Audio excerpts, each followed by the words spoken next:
Ok, adentrémonos en esto. Bienvenidos a este análisis donde vamos a explorar uno de los temas más fascinantes y, para ser sinceros, un poco aterradores de nuestra era moderna. Fíjense, hoy en día damos por sentado que con solo deslizar un dedo sobre una pantalla, el mundo entero responde. El dinero se mueve, nos llega la comida a casa, se encienden las luces, pero debajo de toda esa increíble ilusión de magia inalámbrica, se esconde una red gigantesca de vulnerabilidades invisibles. Hoy vamos a desglosar exactamente qué tan frágil es en realidad nuestra infraestructura digital y para esto nos vamos a apoyar en datos del Fondo Monetario Internacional, la Unión Internacional de Telecomunicaciones y varios expertos en ciberseguridad. Así que vamos a empezar a desenredar este colapso invisible que literalmente podría estar a la vuelta de la esquina. Para entender de verdad la magnitud de esta fragilidad, primero tenemos que imaginarnos el peor escenario posible. La UNAM, la Universidad Nacional Autónoma de México, plantea un escenario hipotético que es súper interesante. Imagínense por un segundo. ¿Qué pasaría si, de la nada, el Internet simplemente desapareciera hoy mismo? Así, sin más. La respuesta corta es que la sociedad tal cual la conocemos se congelaría por completo. Básicamente retrocederíamos de golpe a la década de los 80s, pero ojo, sin toda la preparación que tenía la gente en esa época para vivir en un mundo puramente analógico. A ver, pensemos en cómo se vería este congelamiento en la vida real. De entrada, el dinero en efectivo tendría que volver a ser el rey, pero sería un caos absoluto. Las aplicaciones de los bancos quedarían totalmente inservibles y, lo que es peor, los cajeros automáticos ni siquiera podrían verificar si hay fondos. O sea, millones de personas se quedarían sin poder tocar su propio dinero. El trabajo remoto, ese se acaba en cuestión de segundos. Y las redes de GPS, al apagarse, paralizarían por completo el transporte a nivel mundial. Y ni hablemos de los hospitales, que hoy en día dependen casi al 100% de la nube para ver historiales médicos. De repente, tendrían que improvisar con papel y lápiz en medio de una sala de emergencias. La verdad, es un escenario que genera una sensación de impotencia tremenda, ¿verdad? Porque casi sin darnos cuenta, hemos delegado nuestra supervivencia básica a una red de la que la gran mayoría no entendemos casi nada. Sección 1. ¿Un mes sin Internet? Y todo esto nos lleva a una pregunta inevitable. O sea, ¿cómo llegamos a este nivel de dependencia total? Bueno, la historia empieza en 1969 con ARPANET, que era un proyecto experimental de la agencia DARPA. Imagínense, solo tenía 4 nodos conectados en universidades de Estados Unidos. Después vino todo el desarrollo de Ethernet y el gran boom de las computadoras personales por ahí de los años 80.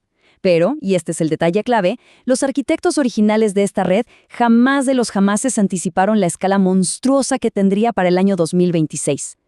Ellos estaban diseñando un sistema para compartir documentos de investigación, no una especie de columna vertebral hiperconectada de la que iban a depender miles de millones de dólares en comercio, sistemas de salud y redes eléctricas a nivel global. Simplemente creció de forma orgánica, y en el proceso se centralizó de una manera bastante peligrosa. Sección 2. La frágil infraestructura física. Ahora, lo que resulta sumamente fascinante aquí es que nos rompe por completo nuestra percepción diaria. Siempre hablamos de la nube, como si nuestros datos flotaran mágicamente en el aire a nuestro alrededor, ¿no? Pero agárrense, porque el 97% de toda la información global de Internet viaja a través de cables submarinos. Sí, debajo del agua. Estamos hablando de que hay transacciones financieras por un valor de 10 billones de dólares diarios, cruzando por el fondo del océano. Toda esa economía digital gigantesca depende en realidad de unos tubos físicos, que a veces tienen el grosor de una manguera de jardín tirados ahí en el lecho marino. Y el problema es que esa red física no tiene nada de invulnerable. Al contrario, son 1.4 millones de kilómetros de fibra óptica. Para que se den una idea, eso es como darle 35 vueltas a la Tierra. Informes de inteligencia recientes muestran que esta inmensa red está constantemente amenazada, y no siempre por operaciones súper sofisticadas, sino por cosas como anclas de barcos pesqueros o desastres naturales. Ya hemos visto interrupciones reales, como los cortes hace poco en el Mar Rojo por conflictos en la zona, o los incidentes del gasoducto Nord Stream, que dejaron clarísimo lo expuesta que está cualquier infraestructura submarina.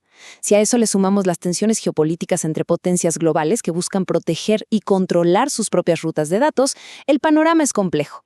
El punto es que el hardware real, físico, que sostiene al mundo está ahí expuesto y es extremadamente frágil.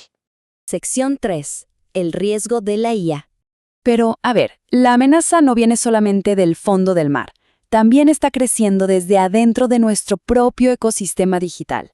Hace muy poco, el Fondo Monetario Internacional, el FMI, lanzó unas advertencias bastante serias sobre algo que está avanzando rapidísimo, la inteligencia artificial. Específicamente, el FMI identificó un fenómeno que llaman financiamiento circular, y es súper preocupante.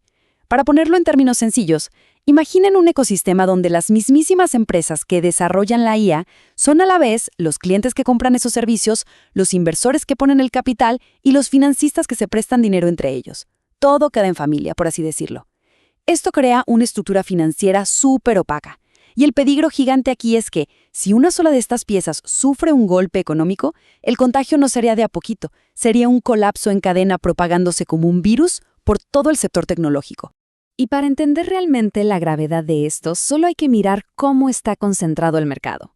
Se calcula que para el 2029 se van a invertir unos 3.4 billones de dólares en capital de IA. Es una locura de dinero, pero de esa cantidad astronómica, resulta que el 70% está concentrado en apenas un grupito de gigantes corporativos, los famosos hyperscalers. O sea que la economía digital mundial tiene todos los huevos puestos en muy, pero muy pocas canastas. Si hubiera un fallo masivo de software o una crisis de deuda en tan solo una de estas megacorporaciones, literalmente se podrían paralizar los mercados financieros en todo el mundo. Sección 4. Colapso logístico y alimentario. Y esto ilustra de manera brillante cómo estos problemas de alta tecnología no se quedan flotando en Wall Street o en Silicon Valley. No, tienen consecuencias directas en nuestro día a día, impactando cosas tan básicas como la comida que llega a nuestras mesas. Aquí es donde nos topamos con una paradoja que de verdad da escalofríos. Hace poco, en lugares como el Reino Unido y Estados Unidos, se documentaron casos donde la comida estaba ahí, existía físicamente. Los camiones estaban cargados hasta el tope. Pero, por fallas en las plataformas digitales, automatizadas y manejadas por algoritmos, los manifiestos digitales y los códigos de liberación de aduanas se congelaron. ¿Y qué pasó? Pues flotas enteras de camiones llenos de alimentos frescos se quedaron parados, inactivos, y la comida literalmente se pudrió porque el software no mandó la señal de adelante. O sea, nuestra comida física no sirve de absolutamente nada sin el permiso del mundo digital. Sección 5. La crisis del colapso silencioso. Todo esto nos lleva a la advertencia más importante de todas. Llevamos años, me atrevería a decir que décadas, obsesionados con los grandes ciberataques. Ya saben, los hackers robando datos, los secuestros de información, cosas que hacen mucho ruido en las noticias. Pero la verdadera crisis que se asoma es totalmente distinta. Un reporte de la UIT, junto con Naciones Unidas y SciencePo, lo deja clarísimo. El próximo gran desastre no va a ser una explosión ni va a venir de ciberdelincuentes operando en las sombras. Resulta que el 89% de las interrupciones digitales que pasan en los desastres ni siquiera son por el evento inicial, son efectos secundarios en cascada. Es un colapso totalmente silencioso provocado por lo brutalmente dependientes que somos de infraestructuras que ni siquiera sabíamos que estaban conectadas entre sí. Vamos a ver cómo se ve esto paso a paso. Todo empieza con un problema súper manejable. Digamos, un corte de luz en una zona pequeña o un cable que se rompe por una tormenta. Pasa todos los días, ¿no? Bueno, resulta que eso hace que se caiga uno de los 11.800 centros de datos que hay en el mundo. Y ese centro de datos en específico, sin que le prestemos mucha atención, es el que provee la sincronización de tiempo satelital. De repente, al perder esa sincronización exacta, los sistemas de pago con tarjeta empiezan a fallar, los hospitales pierden conexión a sus bases de datos y las alertas de emergencia no se envían. Y el verdadero problema, el meollo del asunto, es que por estar tan obsesionados con la eficiencia automatizada, hemos ido eliminando los procesos manuales de respaldo. Así que, una vez que empieza a caer el dominó, no tenemos cómo frenarlo. Y por si alguien cree que esto es pura teoría fatalista, revisemos los datos del apagón global de Windows en julio de 2025. Todo provocado por una simple actualización de un proveedor de ciberseguridad. Afectó a la friolera de 8.5 millones de dispositivos en todo el planeta. El resultado directo, las empresas de la lista Fortune 500 perdieron 5.4 mil millones de dólares. Así como lo escuchan. Casi 2 millones se evaporaron únicamente en el sector salud por cirugías canceladas y hospitales totalmente paralizados. Y más de 1.000 millones se perdieron en transacciones bancarias que no pasaron. Esa fue la factura directa que nos cobró nuestra propia fragilidad digital. Y todo eso en un solo día. Sección 6. Resiliencia y supervivencia digital. Entonces, el punto crucial de todo este análisis es, bueno, ¿qué hacemos con esta información? A ver, no podemos desenchufar el Internet, eso está clarísimo, pero definitivamente necesitamos cambiar nuestra estrategia colectiva y corporativa ante estos riesgos sistémicos. La clave aquí es la diversificación y no olvidarnos del mundo físico. Por ejemplo, las organizaciones que operaban con sistemas alternativos como Linux durante esas caídas globales recientes casi ni se inmutaron, pasaron de largo. Tenemos que diversificar nuestros sistemas, pero sobre todo, los gobiernos y el mundo corporativo tienen que entender que tener copias de seguridad desconectadas de la red y entrenar a la gente para hacer las cosas a mano no es retroceder en el tiempo, para nada. Es literalmente construir la única red de seguridad que va a funcionar cuando fallen las computadoras. Y para terminar, quiero dejarles una pregunta rebotando para que la reflexionemos bien a fondo. Es innegable que hemos construido una civilización asombrosa, montada sobre cables de fibra óptica y servidores conectados en todo el mundo. Pero conforme avanzamos hacia una mayor automatización, tenemos que preguntarnos muy seriamente si estamos perdiendo las habilidades más básicas para hacer funcionar nuestro propio mundo físico. La próxima vez que haya un pequeño corte de conexión o que una aplicación no les quiera cargar, acuérdense de toda esa infraestructura oculta que hay detrás.